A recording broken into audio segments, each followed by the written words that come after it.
بسم الله والحمد لله والصلاة والسلام على رسول الله وعلى آله وصحبه ومن والاه. یەکێک لە گرنگترینی عیبادەتەکان و پەرستشەکان بریتیە لە پەرستشی هەڵهاتن بەرەو پەروەردگار، بەرەو الله سبحانه وتعالى. بەڕاستی لەم سەردەمی فیتنەیە هەڵهاتن بەرەو پەروەردگار گەورەترینە عیبادەتە و هۆکارە بۆ ڕزگاربوونی ئینسان لە هەموو فیتنە و ئاشوبەکان. الله جل جلاله لقرآن فرمي ففروا إلى الله إني لكم نذير مبين. فرمي أي خلقينا أي وهلبين رابكن درچن بروكيو رابكن بروكيو درچن بروكيو هربين برو الله سبحانه وتعالى ورسول الله صلى الله عليه وسلم لم بابتايا بو ئاگادار کردنەوەی ئێمە هاتووە. بەڕوونی ئاگادار مانەکاتەوە کە ئەم سەردەمی هەڵهاتنە بەرەو پەروەردگار سبحانه وتعالى. هەڵدەی لە نەفسی خۆت کە فەرمانت بە خراپە پێیەکە بەرەو فەرمانی پەروەردگارە ڕۆی. هەڵدەی لە شەیطانەکانی جن و ئینس کە هەموو شەیطانەکانی جنۆکە و ئینسان فەرمانت بە خراپە پێیەکەن، تۆ هەڵدەی بەرەو الله جل جلاله. هەڵدەی لە دنیا لە خۆشیەکانی لە چێژەکانی کە بە حارامی ئەمڕۆ خەڵک سەری تێکردووە، تۆ لەوە هەڵدەی بەرەو پەروەردگاری خۆت هەڵدەی. ئەمە عیبادەتی هەڵهاتنە بەرەو الله سبحانه وتعالى کە ئەبێت بە چەتر بۆ هەموو عیبادەتەکانی تر لە ژێی خۆیان جێیەکاتەوە. خەڵکێکی ژێ بەعکسی ئەمەوە لە الله هەڵدێ بەرەو شەیطانەکانی ئینس و جن، لە فەرمان و قەدەغەی الله هەڵدێ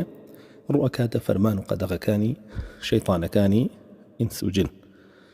لە الله جل جلاله هەڵدێ لە فەرمان و قەدەغەی ئەو بۆ ئەو شتەی کە نەفسی فەرمانی پێەکە و قەدەغەی لێکە.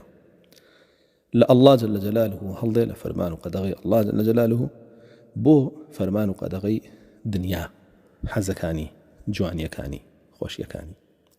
وێ بەڕاستی خۆشبەختی و سەرفرازی لە دنیا و لە قیامەتە بۆ ئەو کەسەیە کە لە شەیطان و نەفس و حەز و ئارەزوەکان و دنیا هەڵدێ بەرەو الله جل جلاله.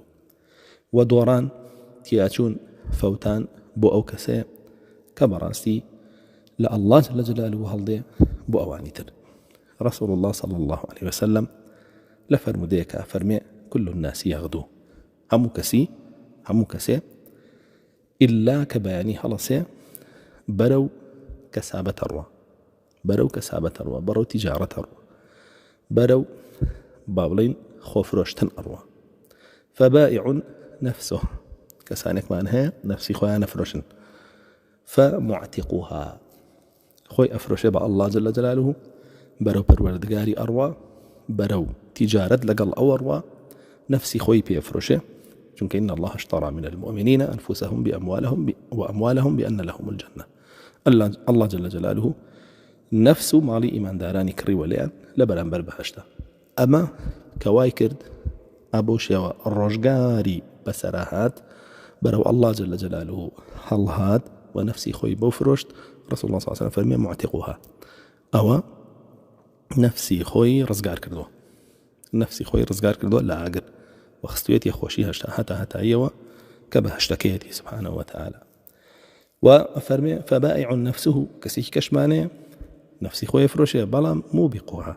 او لناويه با هركا روجي بسراهات خور هالهات لخوهستا كاجد بيتو لقال خور هالهات نيشا لخوهستي چونك اسا جاري واهي لقال خور هالهاتنا اخوي لەگەڵ خۆر ئاوابوونا لە خەو هەڵەسێ، یعنی ژیانی بە شێوەیەک شەیاطین تێکیان داوە بۆی شەو ڕۆژیشی عکس کردوێتەوە. هەڵەسە ئیتر ئەم نەفسەی بەرەو لە ناوبردنە بە بەرەو جەهەنەمیە بە بەشکاندنی فەرمان و قەدەغەی الله جل جلاله و ڕووکردنە دنیا و شەهوەتەکان و نەفس و شەیاطینەکانی جن و ئینس. ابن عباس رضا ورحمته الله لێ بێ فەرمێ ففروا إلى الله يعني فروا منه إليه وعملوا بطاعته. إيوة لا أو بابەتانەی کە الله جل جلاله بۆ تاقیکردنەوەی ئێوە دایناوە هەڵبێن هەڵمە خەڵەتێن پێی ليبلوكم أيكم أحسن عملا برو كبرون برو الله بترون جل جلاله وكار بكن بجي كردني فرمانا كاني وكار بكن بدور كوتنا ولا قدقة كاني وسهل كوري عبد الله دستوري لبارية ما تودي سنة فرمي فروا مما سوى الله إلى الله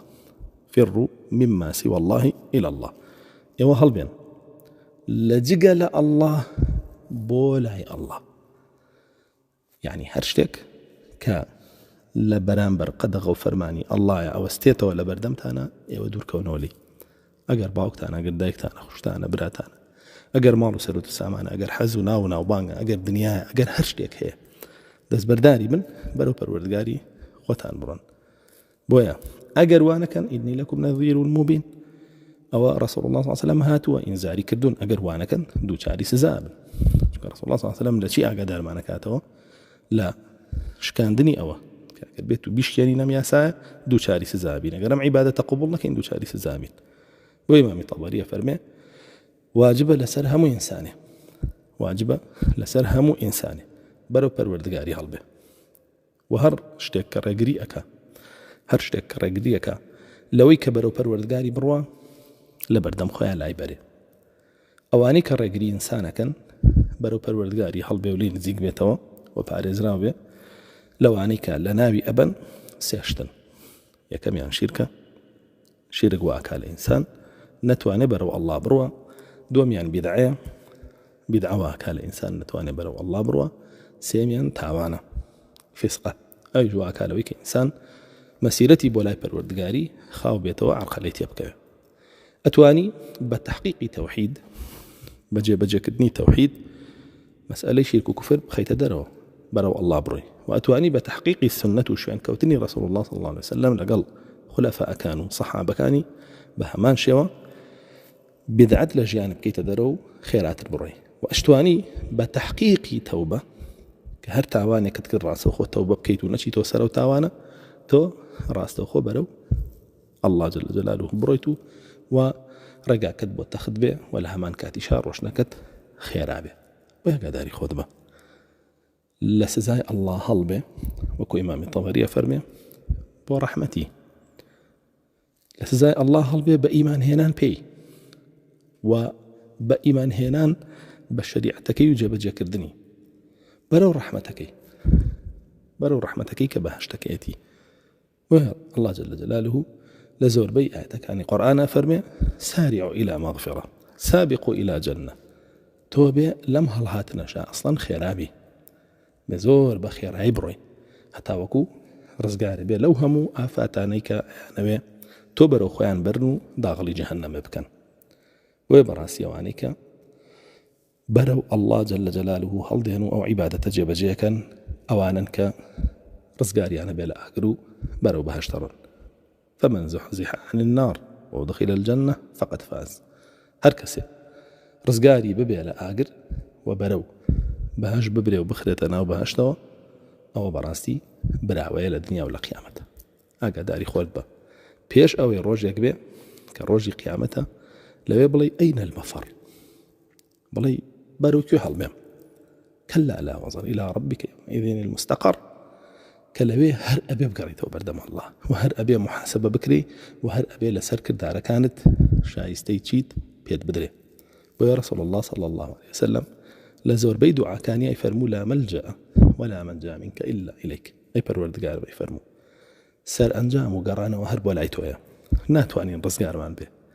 بويا كهرب ولايتو أقرينو باب عبادتي باب ببرستشي الفرار إلى الله بقرينو بولاي والحمد لله رب العالمين.